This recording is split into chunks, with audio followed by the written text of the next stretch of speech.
अच्छा ये यहाँ पर देखिए, आज टॉपिक क्या है हमारा, डाइएथिल ईथर, ठीक है ना। अच्छा सबसे पहले लिखते हैं इसका अणुसूत्र। अणुसूत्र होता है ये इसका C2H5 और ये ईथर का चिन्ह होता है, ठीक है ना, इस प्रकार से, यानी C2H5 इधर भी है, C2H5 इधर भी, और ये बीच में इससे जुड़े होंगे। नाम होगा इसका ethoxy ethene, ethoxy ethene. IPC name है भैया, आईपीसी नेम की फुल फॉर्म बताई थी उस दिन, याद है किसी को? International union of pure and applied chemistry. हाँ नोट कर लीजिए। अब यहाँ पर देखो भैया, इसे बनाने की दो विधि हैं, एक तो प्रयोगशाला विधि है और एक विलयन संश्लेषण विधि है। भैया दूसरी वाली विधि सबसे इंपॉर्टेंट है, बहुत ज्यादा बार पूछी जाती है, लेकिन ये भी कम नहीं है, ये भी पूछी जाती है, ठीक है। अच्छा यहाँ पर देखो, एथिल अल्कोहल की अभिक्रिया शांत सल्फ्यूरिक अम्ल के साथ 140 डिग्री सेल्सियस पर कराने पर आपको डाइएथिल ईथर प्राप्त होता है। लेकिन उससे पहले क्या होता है, उससे पहले तुम्हें करवाना होगा, हिंदी ना लिखो, हिंदी लिखो जी। अब यहाँ पर देखो, उससे पहले हम करेंगे एथिल अल्कोहल की अभिक्रिया, क्या लिखेंगे, एथिल अल्कोहल की अभिक्रिया सल्फ्यूरिक अम्ल के साथ करवाएंगे। हाँ भाई विशाल तुम बताओ सल्फ्यूरिक अम्ल का फॉर्मूला। बहुत सुंदर बेटे, सही बता रहे हो जी। क्या था, H2SO4, H2SO4। और यहाँ पर क्या टेम्परेचर लेंगे मेरे, ये याद रख लेना अच्छे से। सोर्स है 110 डिग्री सेल्सियस की रिएक्शन होगी। अब ध्यान सुनना, ये टेम्परेचर अच्छे से याद करना। उसके बाद अच्छा यहाँ पर क्या बनता है आपका C2H5HSO4 प्लस बनता जल। मुझे ये रिएक्शन समझ में आई है, दूसरे तरीके से ही बता दूं, दूसरे तरीके से। अब देख लो ये दूसरा तरीका, मैंने क्या करा, H कितने यहाँ पे, दो हैं, मैंने इन H को इस प्रकार से हो गए दो, और ये वाला H आपका क्या बनाकर ले गया, H2। थोड़ा बड़ा लिखूं क्या, H2O। अच्छा अब तुम्हें अच्छे से दिख रहा होगा C2H5HSO4। जब ये खत्म हो जाएगा क्या बचेगा, C2H5HSO4, C2H5HSO4। C2H5 मतलब एथिल, H से हाइड्रोजन और SO4 से सल्फेट, तो एथिल हाइड्रोजन सल्फेट बन गया। थोड़ा बड़ा लिख दूं ना दिख रहा होगा तो, C2H5HSO4 क्या लिखेंगे भैया, एथिल हाइड्रोजन सल्फेट। आगे बात समझ में, बाकी है। अब क्या हुआ, जो ये बना है इसे यहां बैठा दो,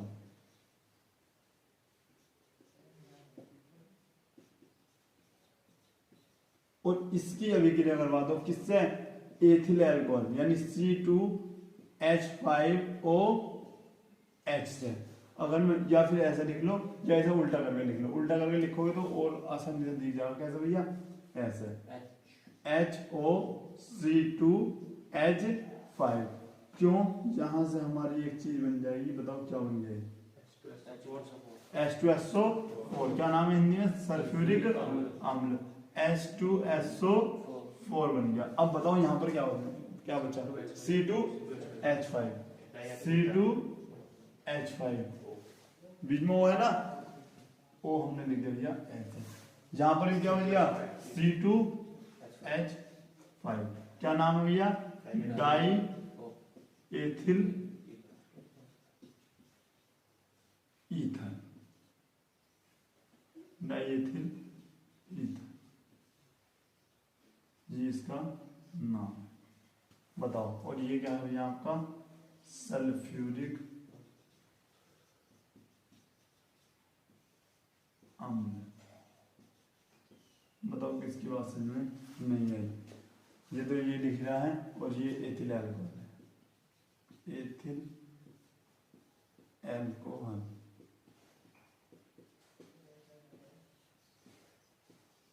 और यहां पर टेम्परेचर होगा 140, जो बात याद नहीं है, क्वेश्चन कुछ भी पूछा जा सकता है। क्वेश्चन ये आ सकता है कि डाई एथिल ईथर बनाने वाली अभिक्रिया में प्रथम अभिक्रिया में टेम्परेचर कितना था? 100 से 110 और यहाँ पे क्या है 140। आगे समझ में नोट करो। यहाँ पर देख लो भैया, अब क्वेश्चन मतलब ये क्या है भैया, क्वेश्चन क्या आना, विलियम संश्लेषण विधि द्वारा डाई एथिल ईथर का निर्माण की रासायनिक, केवल रासायनिक समीकरण कुछ भी आ सकता, ठीक है ना। तो ये क्या है, जब सोडियम इथोक्साइड की अभिक्रिया एथिल आयोडाइड के साथ कराते हैं तो डाई एथिल ईथर का निर्माण होता है। पहले मैं आपको बताता हूँ सोडियम इथोक्साइड, इथोक्साइड C2 बड़ा C2H5ONA सोडियम इथोक्साइड की अभिक्रिया करवाई, किससे भैया, किससे करवाई थी, क्या, एथिल आयोडाइड। एथिल आयोडाइड का फॉर्मूला C2H5I। यहां से आपका जो बना है, ये आपका बना है क्या, सोडियम आयोडाइड।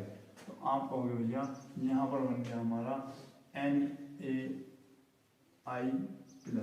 तो बताओ ये क्या बचा, C2H5O और C2H5 इस प्रकार का आपका बन जाता।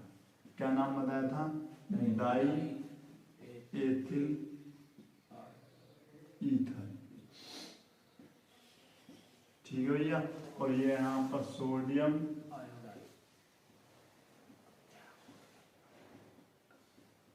आयोडाइड, ठीक है भैया। अच्छा ये तो पता है सोडियम इथोक्साइड और एथिल आयोडाइड, नोट कर लीजिए। अब इधर डायग्राम को समझ लो, पहले इधर देख लो भैया, हमने इसमें क्या है, ये हमारा क्या है, एक आसवन फ्लास्क, आसवन फ्लास्क। उसके बाद ये अपना वालुस्मक,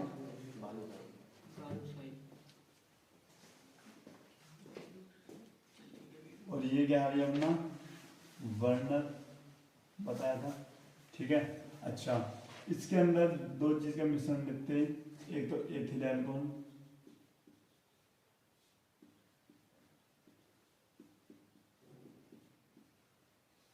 प्लस में क्या लिया था, सल्फ्यूरिक अम्ल, सल्फ्यूरिक अम्ल, और इसमें भर लेते हैं हम C2H5OH यानी एथिल एल्कोहल। अच्छा ये क्या है भैया अपना जल संयुक्त,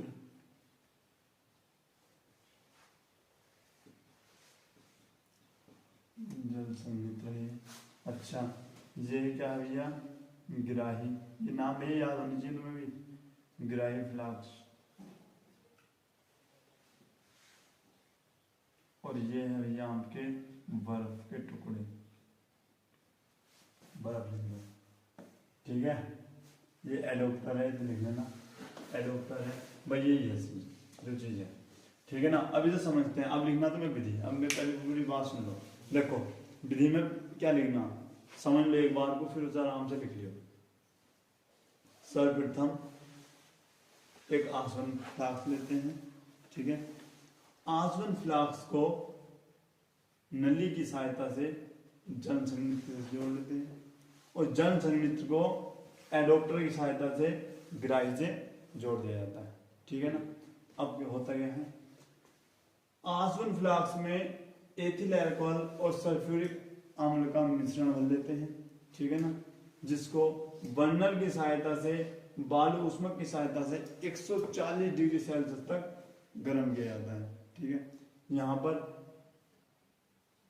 डाई एथिल ईथर की वाष्प बनती है, जो कि नलिका से होती हुई जल संयुक्त से निकलकर कहां पर ग्राही में जाकर द्रवित हो जाती है। आई बात समझ में, क्यों यहाँ पर बर्फ है तो वहां पर ठंडी जाती है। यहाँ पर लिख भी सकते हो आप ईथर, क्या बनता है आपका, यहाँ पर तो नहीं दिख रहा होगा, दिख रहा है यहाँ पे, तो यहाँ पर लिख लो भैया ईथर आपका बन जाता है,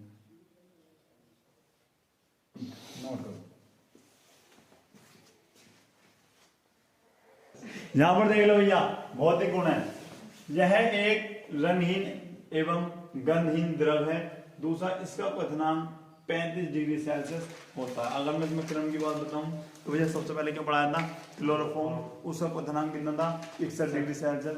उसके बाद हमने पढ़ा क्लोरोबेंजीन जिसका क्वथनांक क्या था 132 डिग्री सेल्सियस। उसके बाद पढ़ा हमने एथिल अल्कोहल जिसका क्वथनांक 78 था। उसके बाद मेथिल अल्कोहल जिसका क्वथनांक 65 डिग्री सेल्सियस।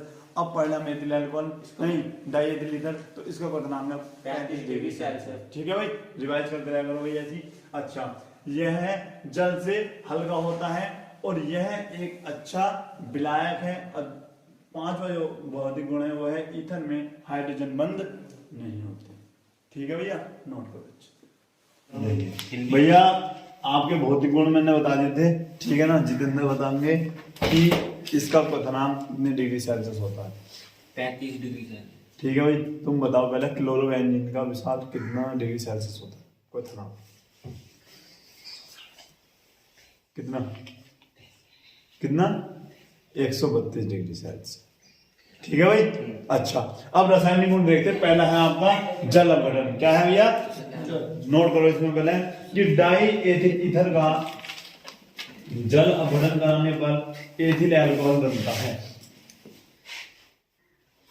क्या होता है जल अपघटन में, क्या बनता एथिल अल्कोहल। कैसे बनता, यहां पर देखो C2H5, फिर आपका इसी प्रकार से ये। ठीक है भैया। अब रिएक्शन किससे करवाई हमने, जल से। जल का फॉर्मूला H2O, या फिर हम इस प्रकार से भी लिख सकते हैं HOH। वैसे लिखूं क्या, देखो ऐसे लिखना क्या फायदा, ऐसे लिखने का ये फायदा है आपको तुरंत पता चल जाता है कि कैसी चीज बनी। C2H5OH, C2H5OH, ठीक है ना। हाँ, तो तुम्हें अच्छे से पता चल गया कि भैया क्या बन गया हमारे, दो C2H5OH बन गई। और भैया अगर तुम्हें ये अच्छी नहीं लग रही तो याद करके डायरेक्ट ऐसे भी लिख लो C2H5O, C2H5, अब भैया प्लस में, और यहाँ पर लिख लो क्या H2O, H2O, C2H5OH। अब यहाँ पर देखो C2H5 C2H5 कितने हो रहे भैया, दो, तो यहाँ पर कितने से गुणा कर लो, दो से। अब ये दो हो गए और O भी कितने हो गए, दो, तो O एक ये रहा, एक ये रहा। H कितने भैया, दो, दो H ये। ठीक है, यहाँ पर लिख लो एथिल अल्कोहल, एथिल अल्कोहल, ये आपका बन जाता है। नोट करो। अब ये नेक्स्ट रिएक्शन है तुम्हारी रासायनिक गुण, मान लो क्या है आपका PCl5 से अभिक्रिया। क्या हो गया, PCl5 से अभिक्रिया कराने पर एथिल क्लोराइड बनता है। अच्छा, सबसे पहले यहाँ पर रिएक्शन समझो। हमने क्या करा भैया, C2H5O C2H5 की रिएक्शन करवा दी हमने PCl5 से। ठीक है, तो क्या बनता है आपका C2H5Cl। और एक और बात बताई थी, जब भी PCl5 से रिएक्शन होती है क्या बनता हमारा POCl3। अच्छा, C2H5 कितने हैं आपके, दो है ना, दो ले लिए। ठीक है ना। अब देखो Cl कितने, 5, तो दो ये रहे, 3 ये रहे। ठीक है, या तो ये ऐसा कर लो, अगर ऐसे समझ में ना आए तो ये आपको ऐसे भी आप कर सकते हो कि C2H5O C2H5 और P को हम लिखते हैं इस प्रकार से, यहाँ पे C। अब देखो यहाँ से क्या बनना, और यहाँ से क्या बनना, यहाँ पे C2H5Cl 2, और नीचे क्या बनना POCl। ठीक है भैया, ऐसे दे सकते, तो ऐसा हमको और वैसा लिखना है। कितने बने भैया, ये आपके दो बने, C2H5Cl आपके दो हैं और POCl3 है। ठीक है भैया, ये और नाम इसका लिख सकते हैं एथिल क्लोराइड। यहाँ पर लिख दो एथिल क्लोराइड।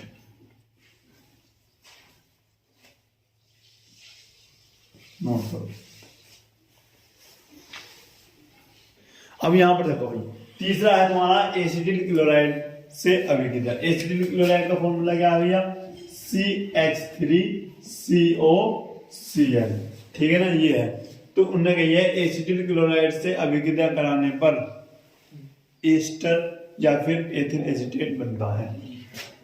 भैया रिएक्शन C2H5O C2H5, यहां से अब तुम देखते हो कि यहां से तुम्हारा क्या बनना है, क्या बनना, C2H5Cl। जितने लगे क्या नाम है इसका, एथिल क्लोराइड। अभी नाम भी आना है इसका। अच्छा आगे क्या बनता, CH3COOC2H5 यानी CH3COOC2H5 क्या होता है, ethyl acetate, ethyl acetate, ethyl acetate, ये हो जाता है इसका। अच्छा अब दूसरे का लिखते हैं हम, चौथा आपका है हाइड्रोजन आयोडाइड से अभिक्रिया, आयोडाइड से अभिक्रिया।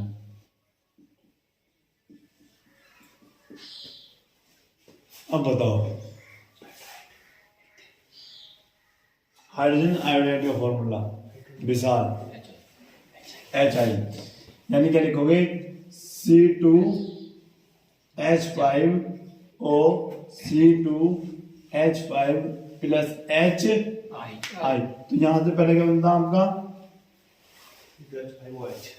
एथिल अल्कोहल और C2H बन जाता, क्या बन जाता, एथिल आयोडाइड, यानी C2H5OH बनना है प्लस C2H5 बनना है।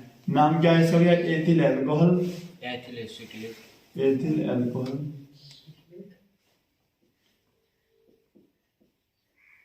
और दूसरा आपका है एथिल आयोडाइड, एथिल आयोडाइड। और ये क्या है भैया आपका, ये तो पता ही है, तो ये हाइड्रोजन आयोडाइड। अच्छा चौथा क्या है, पांचवा है आपका हाइड्रोक्लोरिक अम्ल, हाइड्रोक्लोरिक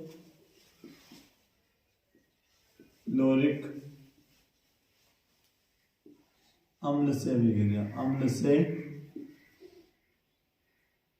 से अभिक्रिया लिख दो, क्या बनता है भैया, तो यहां पर देख लीजिएगा C2H5O C2H5 प्लस हाइड्रोक्लोरिक अम्ल का फॉर्मूला भैया विशाल HCl। यहां से आपका बन जाता है क्या, ये फॉर्मूले याद करने ना, C2H5 चौना आपका OH एथिल अल्कोहल और एक आपका बनना है C2H5Cl, क्या है, एथिल क्लोराइड। ठीक है भैया, ये हो जाते हैं आपके रासायनिक गुण समाप्त। अब देखते हैं इसके उपयोग। यहां पर देखो भैया इसका उपयोग, अब डाई एथिल ईथर का चलते हैं उपयोग। सबसे पहले उपयोग क्या है, इसका उपयोग चिकित्सा में निश्चेतक के रूप में करते हैं। कल बताए थे निश्चेतक किसे कहते हैं, हाँ भाई किसे कहते हैं निश्चेतक, बताओगे किसी को भाई, निश्चेतक क्या कहते हैं, जब किसी का तुम्हारे जान पहचान में ऑपरेशन हुआ होगा तो नशा सुनवाते हैं, ठीक है ना, तो कुछ टाइम के लिए उसे जब चीरा फाड़ी चलती है उसको पता नहीं चलता, तो उसे कहते हैं जो नशा सुनाया जाता है निश्चेतक, ठीक है भाई। अच्छा इसका उपयोग एथिल अल्कोहल बनाने में करते हैं, बनाया हुआ रिएक्शन करवाए कई बार आपको एथिल अल्कोहल बनाया, ठीक है, शीतलन उत्पन्न करने में यानी ठंडक उत्पन्न करने में। पावर अल्कोहल, अब आप मतलब कोई भी एक बता दो भैया पावर अल्कोहल क्या था, तो मैं मान जाऊंगा भैया तुम्हारी पढ़ाई बहुत अच्छी चल रही है।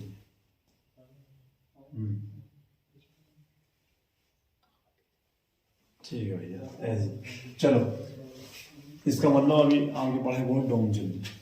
तेल, वसा तथा अन्य कार्बनिक यौगिक के विलायक के रूप में भी इसका प्रयोग किया जाता है। ठीक है ना, नोट करो। उसके बाद देखते हैं नेक्स्ट। तो भैया ये क्वेश्चन है आपका, ईथर से पेरोक्साइड की अशुद्धियों का पृथक्करण किस प्रकार करते हैं। ठीक है, क्या करेंगे भैया, ईथर में शांत सल्फ्यूरिक अम्ल, सल्फ्यूरिक अम्ल का फॉर्मूला बताना, ठीक है, कि थोड़ी मात्रा मिलाकर गर्म करने पर पेरोक्साइड की अशुद्धियों को दूर किया जा सकता है। आगे बात समझ में भैया। तो ये यहाँ पर टॉपिक जाता है कंप्लीट। कल एक नया टॉपिक स्टार्ट करते हैं जिसका नाम क्या होगा, फिनोल। ठीक है भाई, तो मिलते हैं। ये बताओ पहले क्लास समझ में आई तुम्हारी, पिछला कंप्लीट चल रहा, टेस्ट ले लिया जावे। जितेंद्र तुम बताओ एथिल अल्कोहल का क्वथनांक कितना होता है जल्दी। 61 डिग्री। अच्छा, फिर क्लोरोफॉर्म का कितना होता, विशाल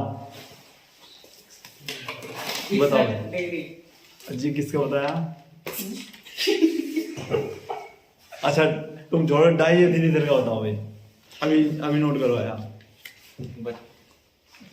32 डिग्री सेल्सियस होता। अच्छा हाँ भाई भानु, सबके बता दो शुरू से आखिर तक के। पहले का क्लोरोफॉर्म का होता है 35 डिग्री सेल्सियस। अच्छा बेटे, कॉफी में देखे तो कोई भी बता देगा। ठीक है। अच्छा 132 अच्छा अच्छा मैं बताता, बेटे सुनो एक बार फिर से याद कर लो। क्लोरोफॉर्म का 61 डिग्री सेल्सियस, उसके बाद क्या पढ़ा था हमने, क्लोरोबेंजीन 132 डिग्री सेल्सियस, उसके बाद क्या पढ़ा था, एथिल अल्कोहल 78.3, उसके बाद पढ़ा था हमने कौन सा, मेथिल अल्कोहल, क्या पढ़ा था उसमें 65 डिग्री सेल्सियस, उसके बाद हमने डाई एथिलीन पढ़ा 35 डिग्री सेल्सियस। ऐसे याद करना। ये तो बेटा क्या है तुम्हारा, केवल क्वथनांक है, ये ना सुना यार, एक एक नंबर की चीज। ठीक है ना, कैसे लेगी क्लास, मिलते हैं नेक्स्ट वीडियो में, तब तक के लिए जय हिंद जय भारत।